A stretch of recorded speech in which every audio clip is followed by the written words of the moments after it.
Hello everyone, welcome to the channel. Today we are gonna do a viewer request. In my previous video, I had mentioned the fact that I polished out the chamber and the barrel extension. So the viewer asked if I could go into a little bit more detail in what I've done. First off, to make sure everybody's on the same page, this is for educational and informational purposes only. Your result will vary, and any modification to your shotgun will void the warranty.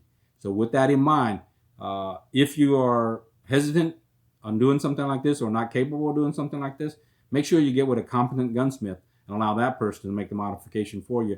Today, we have a VR82, similar to the VR80 and any other AR style mag-fed shotgun. So that would apply. Again, do it at your own risk. Your result may vary. So what I'm going to do is I'm going to go ahead and disassemble this down to its core component. And then we're going to focus on just the area that the viewer had requested that we go into a little bit more detail. So let me go ahead and disassemble, and I will be back. Okay, I am back. Now that everything is disassembled, what we're going to do is we're going to inspect the gas port. Make sure that that is all clear. Sometimes there's debris in it, and so just make sure that that is clear. And any burrs on the gas port, I would lightly sand this area here, polish this area, and as you run your finger over it, you can feel the burrs on it. And so those are areas that I would recommend making sure you at least move out. I do not do anything along the barrel itself. The only area that we will be focusing on will be right here on the barrel extension. What's going to happen is the shell, as it rides or as it feeds, the rim is going to run along this area. And as you will see, the machine mark, although very fine, it does, as you run your finger over it, it does feel like it's chattering. Okay, so if that's the case, as the rim of the shell run through it, it could potentially, bump and move around. So I would recommend, and on my shotgun, I will go ahead and sand this part down very lightly, keeping with the contour of the barrel here, extension here. You're not going to be too aggressive. You don't want to take too much material off. Again, all you want to do is have a smooth surface. And as you run your finger over this area, you will feel that there is some, a little bit of a, I guess, machine mark or any inconsistency on this area. So that's where I would focus on. Not so much up in here, but mainly where the rim will ride against and where the bolt will ride against. Okay, so as it rides back and forth here, okay, you want to make sure that that area is smooth.